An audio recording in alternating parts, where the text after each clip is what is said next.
There was quite a lot of craft, a lot of, this sense of slowness and craftsmanship. And, you were just wandering into these amazing craft exhibitions, and you just felt really tranquil, and you really took time to read about the projects and understand about, the craftsmanship. And it was really lovely moments where everything just sort of slowed down, and you could really sort of listen and look and sort of understand this kind of slower approach to design in the craftsmanship. That's Helen Palmer, WGSN's Head of Materials, Textiles and Knit, and she's discussing Milan Design Week. Hello, welcome to the WGSN Create Tomorrow podcast. In this special episode, we will be reporting from Milan Design Week, the 10-day festival of creativity and innovation that takes place in Italy every April. I'm your host, Lisa White, Director of Strategic Forecasting and Creative Direction at WGSN. We are actually recording this episode live in Milan. And so joining me for this Milan special is Helen Palmer, WGSN Head of Materials and Textiles, and Gemma Riberti, WGSN Director of Interiors. Welcome both, or should I say ciao? Ciao. Ciao. To start with you, Gemma, can you set the scene for our listeners? What is the atmosphere like at Milan Design Week so far this year? Busy, I would say. It's the amount of people throughout the very beginning of the week is at times overwhelming. You sometimes have the feeling that is more and more and more is the vibe, really. The amount of people, the amount of queues is actually already going viral on social media, becoming a meme and all the likes. And we realized in many press releases also that never before seen location has become such a sell for so many of the exhibitions that sometimes there's a bit of a discrepancy between this aura or hype around the location and what actually you're going to see. But to this point, some of what are always the most directional, most interesting exhibitions and events for us, they are moving outside of Milan. And it's in their interest because this way they actually get an audience that is a bit more curated, if you want, because people that want to go there really need to make an effort, which means it's worth the time of who's presenting and of who's going. So I found that quite refreshing in that respect. Yeah, so bringing people out of their comfort zones in some way. And Helen, this is your first trip to Milan Design Week. And how important would you say it is for materials? Yeah, so it's totally amazing to be here. And I think being interested in materials, what's so refreshing and amazing about Milan is that you can just get so much information from all the different industries. So whether you're looking at product design or interior design in spaces through to the automotive and tech spaces and sort of the softer materials and textiles, there's just so much inspiration on sort of colour and texture and finish.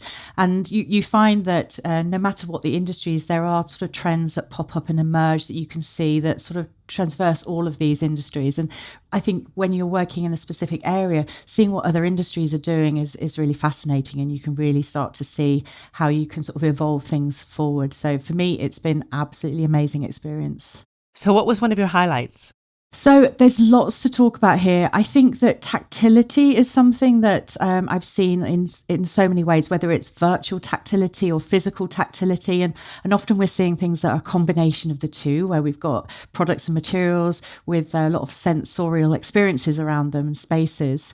And I think the tactility is constantly evolving. So, and we're seeing things with really quite unexpected hand feels. So things that look that they're quite hard, but are very soft. For example, we saw an incredible range of marbled silicone furniture by a company called Sifo. And it was just really playful and spongy. So you had these lovely marbled surfaces on tables and furniture. And it just looked quite conventional, but actually you could touch it and squeeze it. So it's really actually quite playful. And I also really loved the work of Willem Zayers, quite a new designer. He's very process driven. So I would say that his work is sort of tactile industrial. And he will use things like extruding ceramics, for example, or using quite experimental molds to make new forms.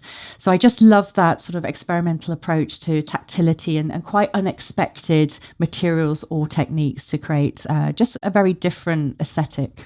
And things you wouldn't necessarily expect to come together as well too. Materials like wood and silicone is normally something you wouldn't think of as being in combination.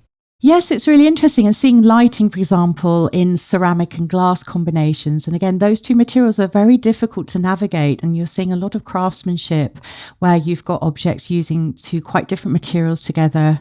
And, there's a lot of beauty and a lot of sort of working out as well. They're quite technical objects and materials as well. So, yeah, I've seen a lot of finesse and experimentation. So the two things hand in hand. It's been really interesting. Yeah, that's the beauty of Milan, after all. No, you can this is where you see a lot of the emerging, the fermenting conversation. It's really the best platform to find fresh thinking approaches and to and I feel like this year there's a bit more effort to give space to new voices. A few new galleries that are showcasing for the first time, a few new also designers from more regions. Latin America, for instance, I've seen some really beautifully created Brazilian design, Chilean, Colombian, Mexican, but also South Korea, Australia. Feel like there's more of a desire for new approaches to materials, to design traditions, to celebrating the craft from different areas as well. So it's been quite refreshing that new voices are starting to find a platform here, actually. Yeah, I would agree. And I think the other thing that I found really quite lovely is I think with Milan, it's often about the sort of colour and the Instagrammable installations, for example. But for me, what was really interesting, especially coming for the first time, was, there was quite a lot of craft, a lot of, this sense of slowness and craftsmanship. And, you were just wandering into these amazing craft exhibitions and you just felt really tranquil and you really took time to read about the projects and understand about, the craftsmanship. And it was really lovely moments where everything just sort of slowed down and you could really sort of listen and look and sort of understand this kind of slower approach to design in the craftsmanship. So that was really lovely for me. And there's so many different speeds in Milan as well, too. So there's, speeding around and trying to see as many things as you can all at once. And then there's those moments, too, where you can sit down, engage and speak with the designers, learn more about it, learn about the depth of it, too. And there's been so many talks this year, more than any other year. And they're focusing on thinking about design. One of the ones I enjoyed most was Kia's Opposites United talks. And again, there's one called Wood and Silicon, actually. And then FormaFantasma did a great series of talks about being home. And so they really give a lot of depth to why we design and how and for whom. Yeah, that's something that definitely stood up for me, is that there's more space for thinking, for discussing the design approach from a strategic point of view, more space for not just doing product, but also to tell the story around the product, driving what is it that makes us connect with objects emotionally. A lot more awareness at the end of the day around the fact that maybe we don't need more and more and more product. We need products and spaces that we want to connect with, that we want to pass on, that we want to keep, that hold the story. So really a lot more effort in... Sometimes I've even seen spaces that were not presenting something new. They were more focused on honoring the heritage of a certain brand, or telling the story around the processes, the materials, the hands that made it. To your point, Helen, around craft, actually, how to bring a story to life. And that is quite recharging, because you take the time to not get in, see something and then get out, take your pictures and get out. You need to ask, you need to listen of, what is this space about? What is the story here? And what am I learning? So another question I'd like to have both of your perspectives on, for our listeners to get greater insight into what we do and how we do it. How do events like Milan Design Week inform our work as trend forecasters? Helen, let's start with you. So I think from my point of view, we've been talking a lot about materials that really play to the senses. And we saw a lot of that in Milan. So materials that can change our mood or change a room's ambience, for example. Materials that are shaped by light or transparencies or very sort of inviting tactilities. And this is just something that we're continuing to see throughout the show. And as we talked about earlier, it also brings a moment of calm to, a very frenetic experience that you have in Milan. So there were just lots of really interesting projects and installations and products around that. So I guess, a main one that I can think about was the Making Sense of Colour at Google. And I thought what was really lovely about that is it showed how the design team there were using colour to shape users' perceptions and experiences. And this was really interesting. And I think it was really nice not only to have a really good introduction about the project and explain it, but also talk to the designers there.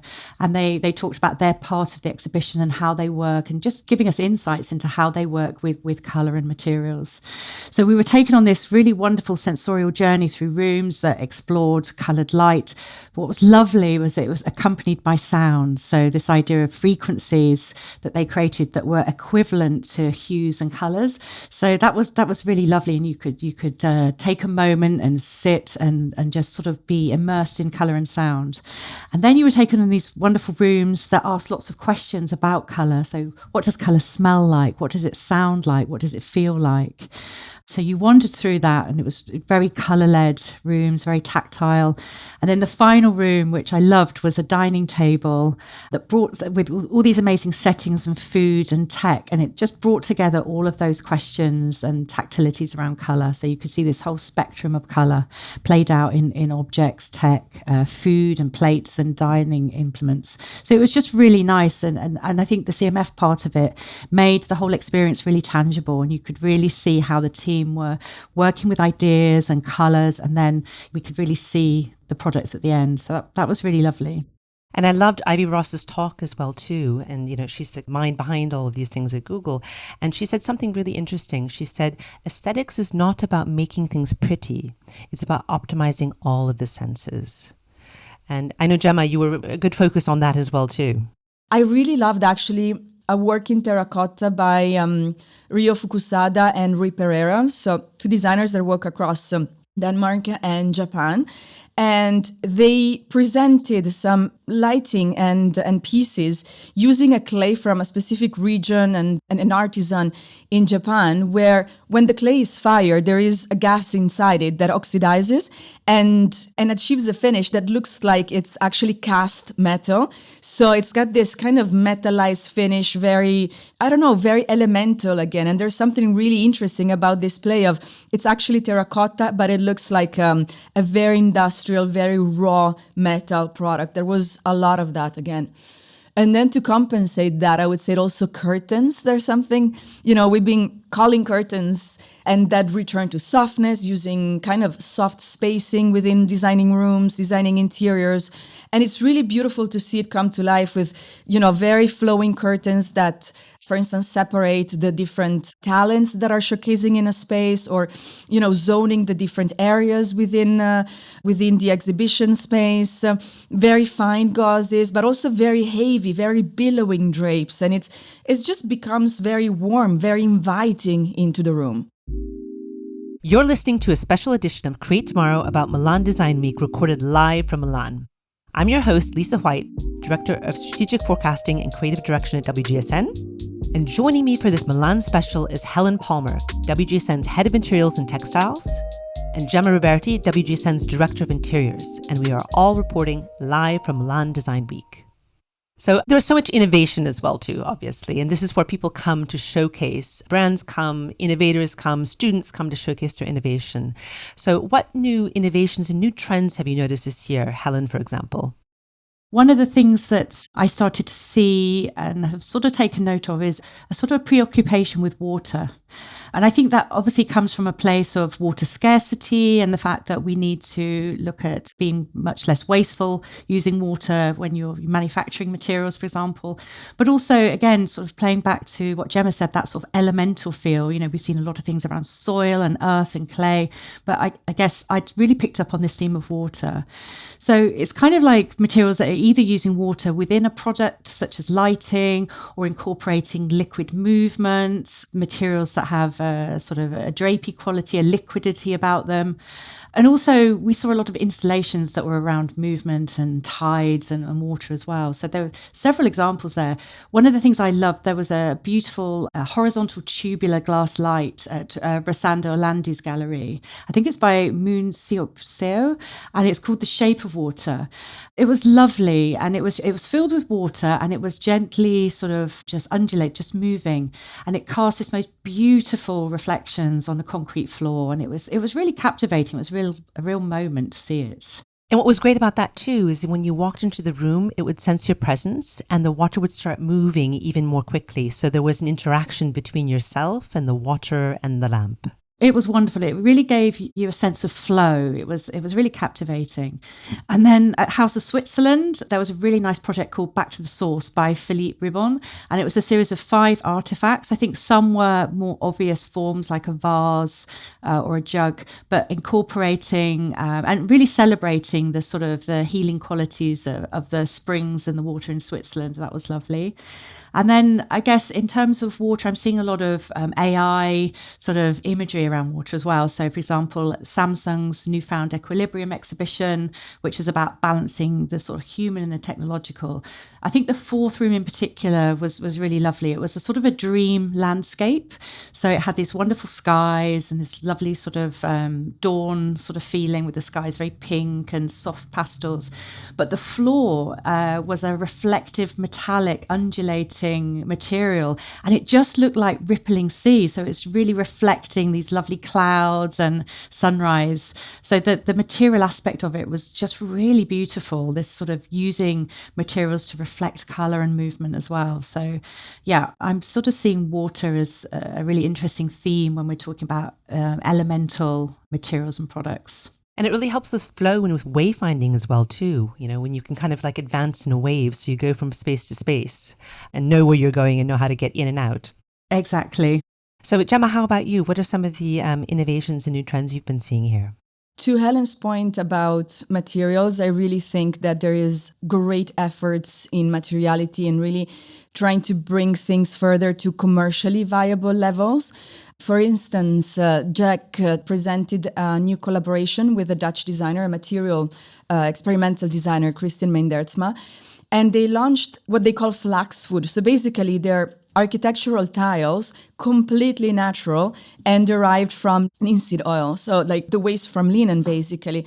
And it's at concept stage, but they already plan to be back next year with a commercially ready tile, a price list. So already there is the mindset of we're going to be here and we're going to be ready to meet the demands of architects and designers. So always with a mindset of we need to do something that is practical, that is actionable, that is viable. We're seeing also a lot of fused glass, actually, to complement your topic of water, Helen. Some interesting brands starting to experiment with fused glass as a way to recycle glass. So, sandwiching, layering glass from windows and buildings that are being dismantled. And when putting it into the oven, the result is these thick plates of glass that contain still the bubbles of air that has been trapped when the glass was fusing.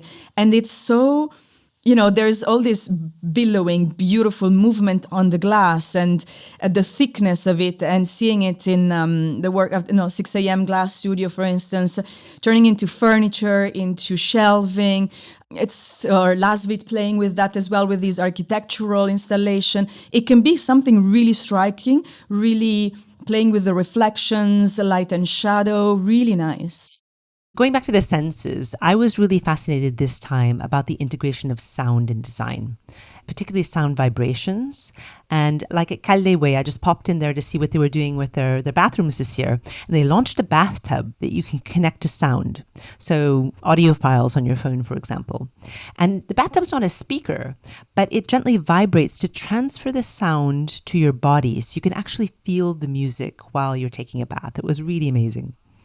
And then there's a young design group as well, too, that was working with sound vibrations. They're called MTMY. And these are working with ancient Turkish and Japanese techniques of printing paper or fabric using sound waves on water and ink. So it's a bit like music marbling. And then a really great thing as well, too, that I saw at Rossana Orlandi. It was Jacopo Gonzalo, and he created a wooden geodesic dome that plays music through vibrations as well too.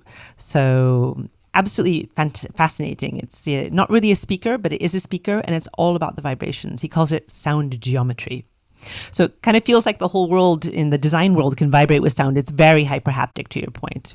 That was wonderful, actually. I was putting my ear to that, and it was really incredible. And I think that the wood made the sound really quite resonant as well. It had a really warm sound. Yeah, kind of like bringing sound back to phonographs and record players. That warmth comes back.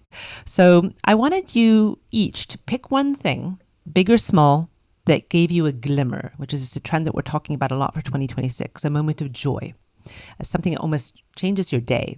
And we can wrap up the podcast with that. For me, it was feeling the butterflies swinging at House of Switzerland. So the space is basically built around the theme of joy, and there's props that encourage interactions. This idea of almost like a grown-up playground, and having swings and sitting on the swing and swinging in this beautiful space populated with design, but still, it brings up a smile. It was absolutely beautiful. And it's nice that also they thought about it in not just a gimmick way. So everything that they use for these, props, fun props, is going to be reused by some of the designers that are showing in the space. So, there's a positive bonus that goes with that. But it was just a pure moment of, laugh and joy. Gemma, I absolutely loved it as well. I mean, there was an amazing seesaw and everyone was queuing up to go on it. And also I just picking up on the recycled element. I mean, there were just wonderful, for example, wall panels that were made of recycled climbing ropes, for example, really colourful as well. And yeah, the whole thing was a totally joyful experience. That was a total glimmer for me. I think another thing that I really enjoyed, a little bit unexpectedly in a way, was Design Block's Cosmos installation, because it was very playful and quite sort of futuristic. So it was a really cool sort of space age like metallic capsule on a six-wheeler. It was covered in silver material and neon green, and it housed these most amazing works by contemporary Czech designers. But what was amazing was that when you went into the space and you went into a giant infinity mirror, it was really mesmerizing, and it was a little bit disconcerting because obviously you had these glowing, beautiful glass pieces, and you couldn't work out where the walls were and where the glass was. So it was quite cosmic, but it was just a very unexpected interior. So for me, that was a really nice experience. Well, that's true. That was beautiful. I had to keep touching the walls just to make sure, like, hey, this is finishing here. Let's stay away from the artwork. Let's understand which one is my way. Yes, keep away from the glass. Yeah, it was like being in the Matrix, and there was a few sort of installations like that this year where you just didn't know where things end and began. Very Yayoi Kusama in a way. Yes, it was. And I also must mention that, Lisa, we had a little bit of a glimmer, a moment of joy, didn't we, at a very sort of busy time at the fair. So we sat cross-legged in this beautiful Japanese tea room capsule, a little modular capsule, and we drank matcha tea. And it was just a really nice moment to sort of pause and reflect and just take in all the things that we'd sort of seen and viewed at the show. It was just a really nice, calm moment. What I loved about that too, it was an entirely mobile tea room, all made out of wood and panels that just, basically stack up and you can put in a suitcase, and then you end up at the tea room. And I'm like, everybody needs something like this in their home, I think. We need to find out where they're from, I think. I think so too. One of the things I loved was very physical, and the other one was very evanescent. I don't know, Helen, if you remember, there was that pillow from Fufuli that you hold against your body, and it slowly breathes in and out so you can regulate your breathing. And that was just something that I'm really terrible at breathing, and I can't meditate. So I found that was a really amazing healing object as well too. It was, and it was a very weighted object, wasn't it? So it wasn't just the touch, it kind of felt as if it was really sort of giving you an embrace. And it's designed for every generation. It works for children, it works for stressed out adults, it works for older people who want to have a connection as well too. I thought it was a really amazing product. And it was shaped like a cloud. It was lovely. That's it for this episode. Thank you to my guest, Helen Palmer, WGSN's Head of Materials and Textiles, and Gemma Riberti, WGSN's Director of Interiors, for their help in reporting back from Milan. I've been your host, Lisa White, Director of Strategic Forecasting and Creative Direction at WGSN. If you are not a WGSN subscriber, head to WGSN.com to discover how to subscribe to our services. We are constantly publishing new content focusing on how we can design a brighter, better future for all of our industries, including food and drink, interiors, fashion, beauty, and consumer tech. We'll be back in 2 weeks for our next episode. You can catch the CEO of WGSN, Carla Buzasci, next week on our other podcast, Lives of Tomorrow, where they're discussing the future of the creator economy with May Karwowski, CEO of influencer marketing firm Obviously. See you again next time.